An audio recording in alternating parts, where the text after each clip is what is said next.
So today we're going to work with the stretch cord, doing some lower body work. So I'm going to show you some stuff here. We're going to lay down nice and flat. The stretch cord has a bunch of holes in it.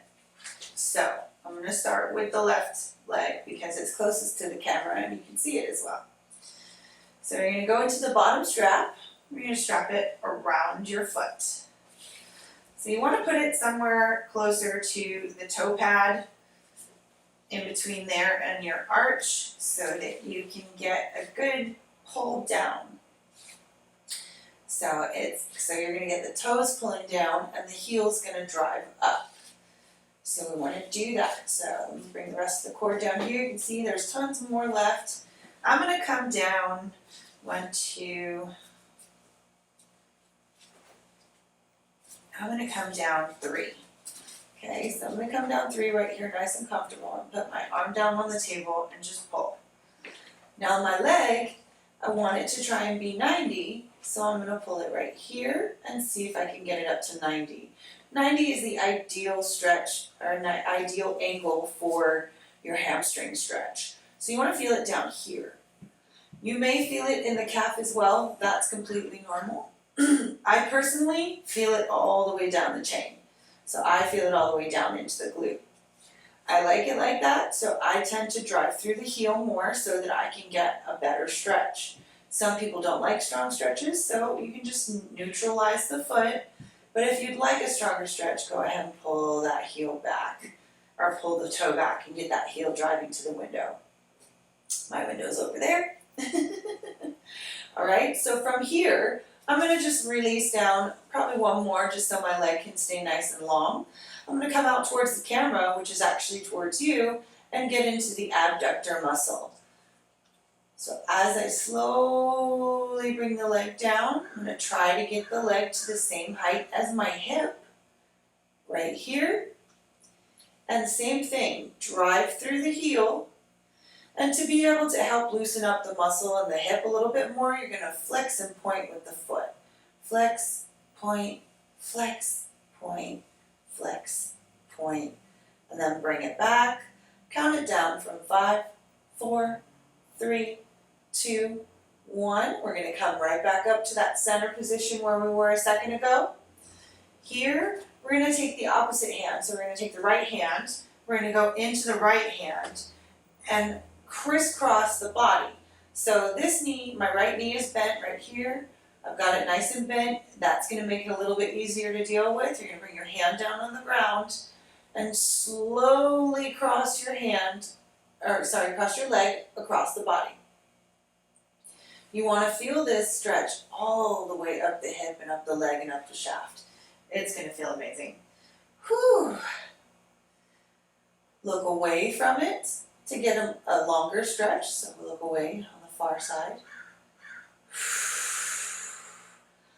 And then come back and look towards your stretch. You'll get a different one up here a little bit more.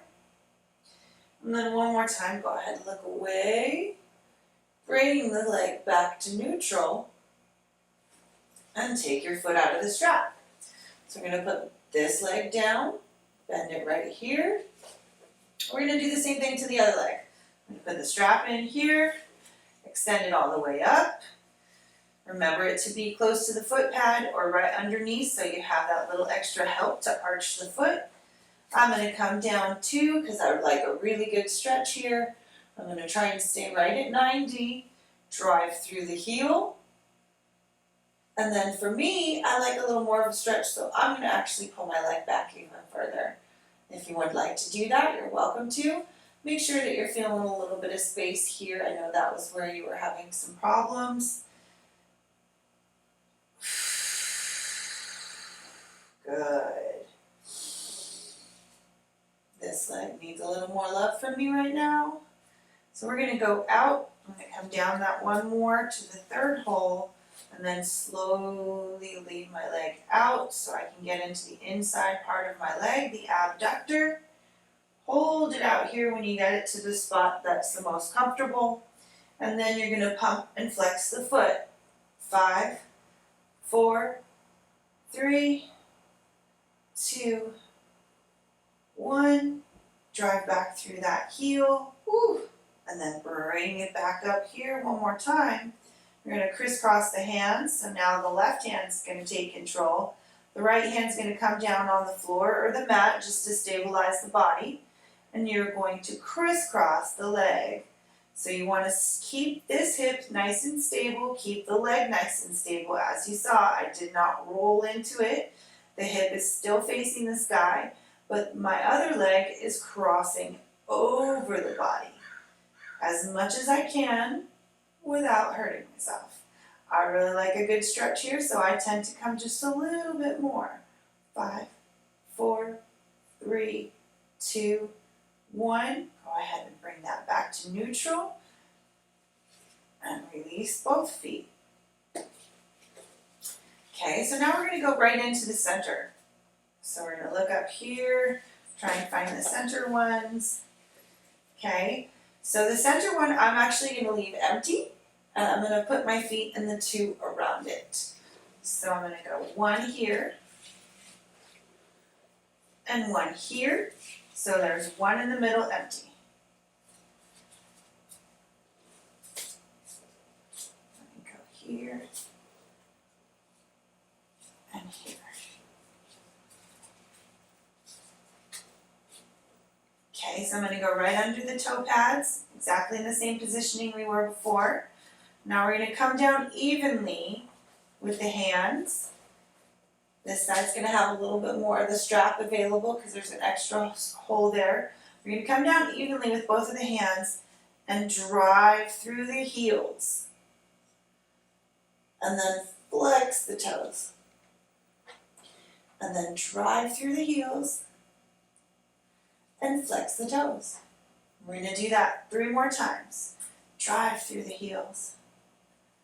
Flex the toes. Drive through the heels. Flex the toes. Drive through the heels. Good. And then try to bring the legs back towards you if you can. Really get a good stretch in the tailbone and the sacrum. Whew, that feels nice. 5, 4, 3, 2,